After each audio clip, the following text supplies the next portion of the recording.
chronal energy on a scale which we have never encountered before. Chronal energy. What is causing it? It must be a time ship of some sort. Nothing else could generate these readings. If it is, I must have it, Katok. No, I must. It will be so if you wish it, O great matriarchs. There must be a time traveler among the humans, then. Oh, let it be so. I have heard of the delicacies of consuming a time-sensitive being. Oh, it is said to be a feast like no other. Find the time being for me. I will feed on him and become supreme. Then I will have his power to consume this pitiful world and all who inhabit it. Find him, Aranth. Find him. Find him.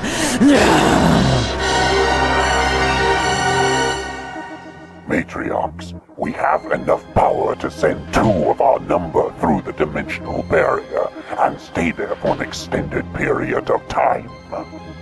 Excellent, Aranth. You are quickly becoming my favorite. You will accompany Katok. Collect as many nutrients as possible from the humans. And most especially, you must collect this time being. For me. Yes, matriarchs. Oh. And do not think to consume the being yourselves. He must be mine, and mine alone! It shall be so, O Great One. We will deliver this creature to you on a platter, garnished with the remains of the humans. Wonderful, Katok. Now go quickly, for I hunger.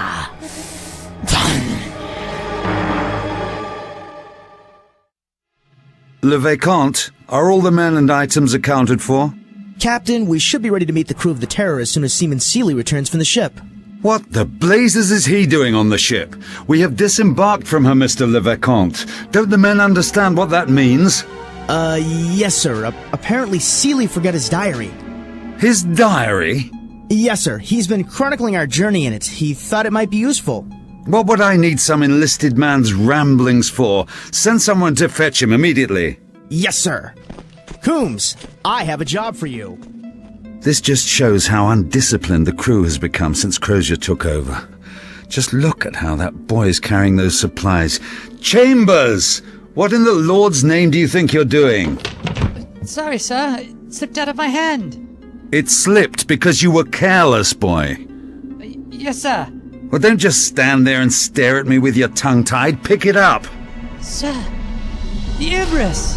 What is it now? What in the blazes is happening to my ship? Now, where could I have left that thing? It's definitely not in my bunk or my storage chest. Of course, I let Chambers read a bit of it last night because he couldn't sleep. There you are, you little bliger. Oi, Seeley! You're in trouble, mate! The captain found out what you were about here. I only went to fetch my diary. Doesn't matter. He's well annoyed this morning. Blast. We'd better get back or... What's that? I don't know. Maybe. Behind you! Look out! What the... Ah!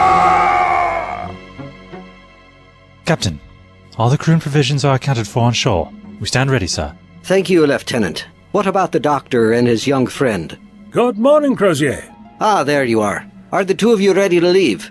I expect so. Yes, Captain. Well then, if you would not mind escorting our guests off the ship, Mr. Little, I need a moment to say goodbye to her.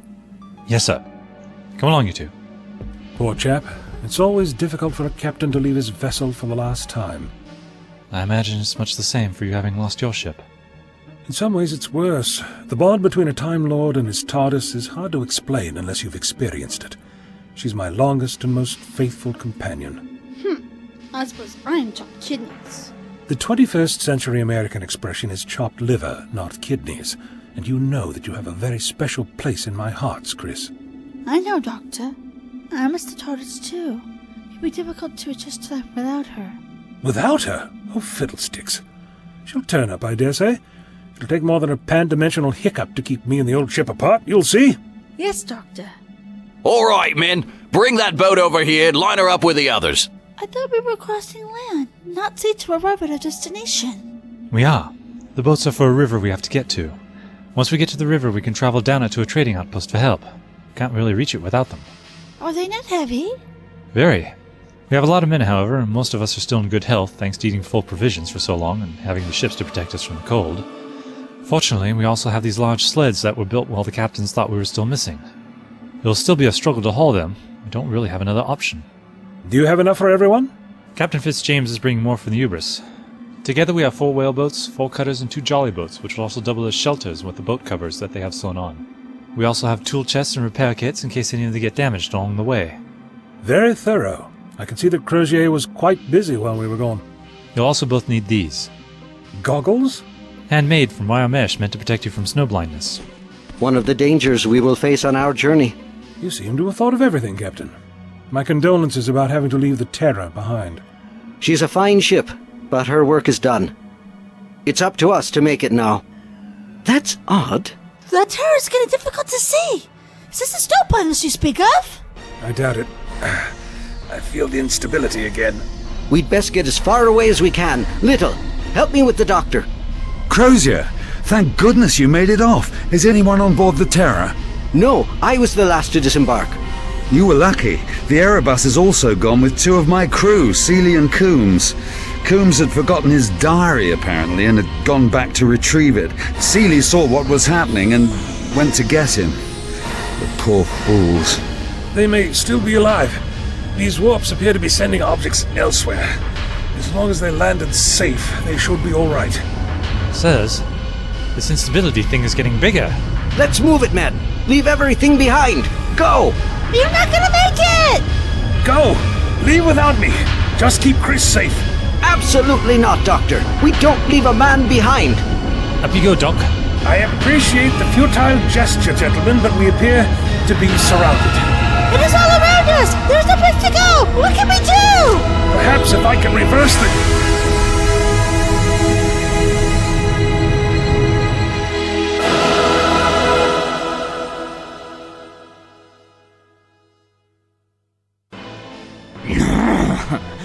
What have you brought me from the Earth vessels that appeared in this dimension, faithful one?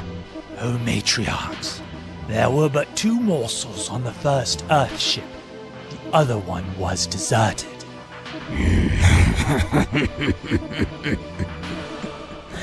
Are these the puny things? Yes, matriarchs.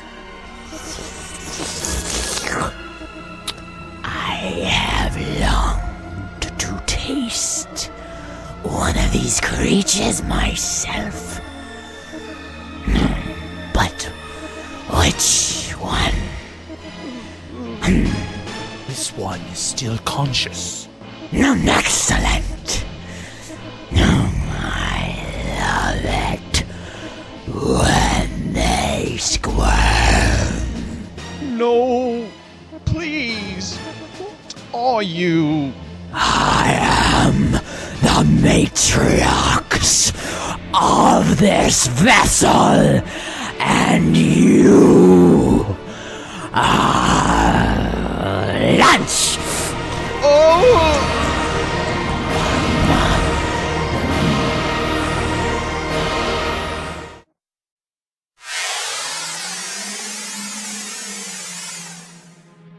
Where are we? Everyone accounted for, Mr. Little? Aye, sir. We are definitely at the campsite where the Chiron appeared. Very good, Lieutenant.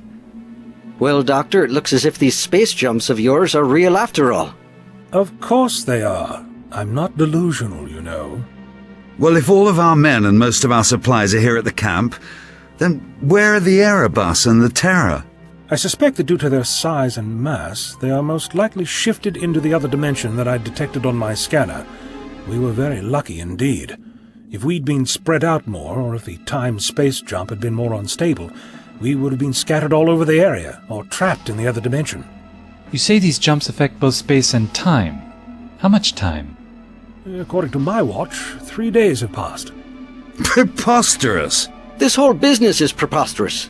After silver alien creatures, huge vessels disappearing before our eyes, boxes bigger inside than out, and people and things popping in and out of thin air, I think I can believe the doctor if he tells us we traveled 3 days in the future. You trust us then? What choice do we have? Besides, everything you tell us appears to be true. Thank you, Captain. You seem to have earned it. Here comes our surgeon. What do you have to report, Petty? Any injuries? Aside from being terrified out of their wits, I would dare say the men are as fit as a fiddle. They should probably have time to collect themselves, though. We'll rest here, then. I think it would be a good idea to leave a note in the cairn before we go, in the event that someone from home comes looking for us. They may just find it. It's moved once already. This area is obviously a hotbed of temporal instability. Still, it can't hurt. In fact, we should probably leave messages whenever we get the chance. Mr. Little, do you still have Gore's message with you? The one that Irving found in this pillar before? Yes, sir. It's still in my pocket.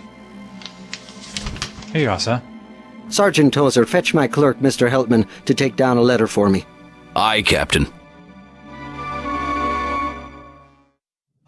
This is where the human vessels stood. Why are they not here? Wait, Aranth. I will access my cybernetic scanner to locate them. They have only moved a short distance. It would take the humans the better part of a day to go that far, but we can easily reach them in a quarter of that time. Excellent. Let the hunt begin.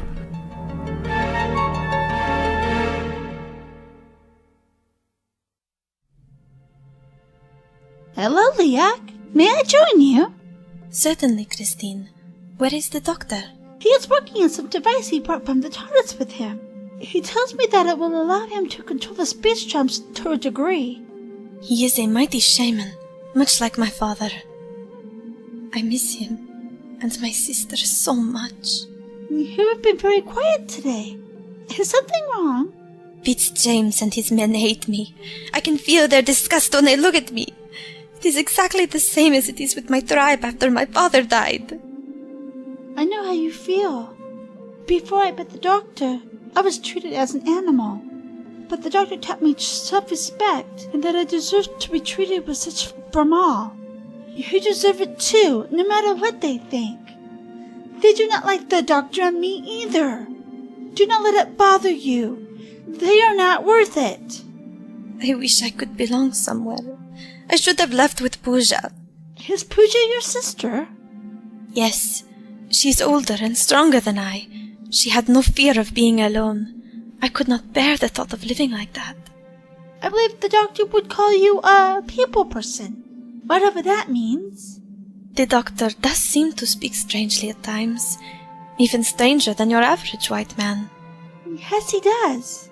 There is no one quite like him anywhere. I said earlier that Captain Koji and some other men treated you well. You should spend time with them. They are busy. I want to help them, but I fear I will be in the way. Nonsense! You know this land far better than they do. You should be their guide. Indeed you should. Doctor! Is your device working? I haven't been able to test it yet, but the dimensional stabilizer should allow me to control the jumps so that we can move forward towards our goal when they occur instead of backwards, which would be terribly frustrating, wouldn't it? Yes, indeed. I need power without the TARDIS. The stabilizer has its own power supply. You are a wise man, Doctor. Thank you, Liak. And you are a brave and considerate person to want to help Crozier and his men despite how some of them treat you. Come on, then. Let's go integrate you socially.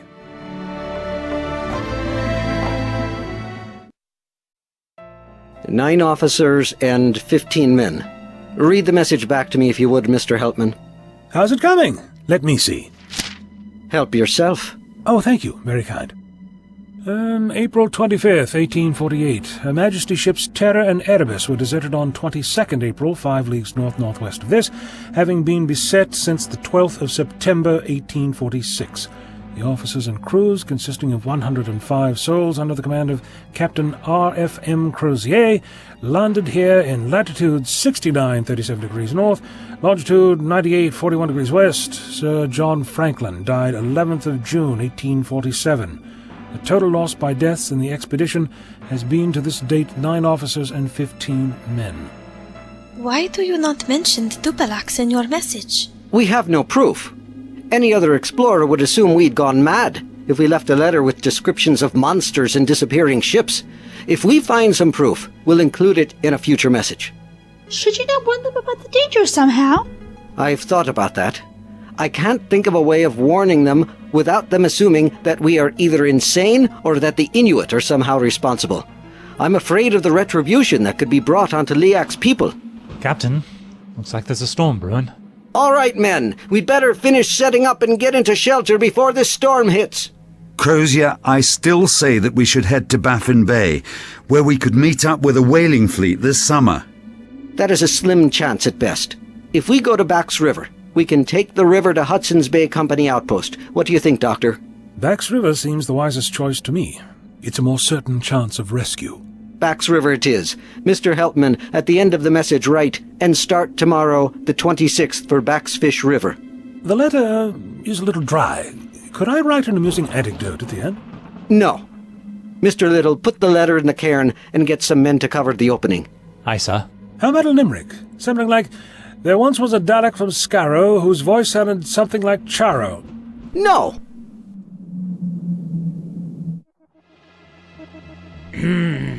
What a tasty treat that was. How I envy Katok and Haranth on their hunt. Your Greatness, we have an incoming communication from our human lackey. However, there is some interference due to the increased instability between dimensions. No matter. I will hear a message. No. Matriarchs, it is I, your servant. I know. Speak. I have news of the white man's plans. The device you gave me to spy on them is working perfectly. They intend to head for what they call Bax River. Crozier was kind enough to describe its location. I am sending the map and coordinates. Coordinates received. How nice of them to make it easy on us. Look, they are coming towards the portion of our ship still located on Earth. We will be able to use less power to get to them. Excellent work, human. If you continue to serve us this well, you will not only survive when we are freed, but you will be given a position of power over your fellow meat. Thank you, Matriarchs, but all I need is vengeance. And you shall have it.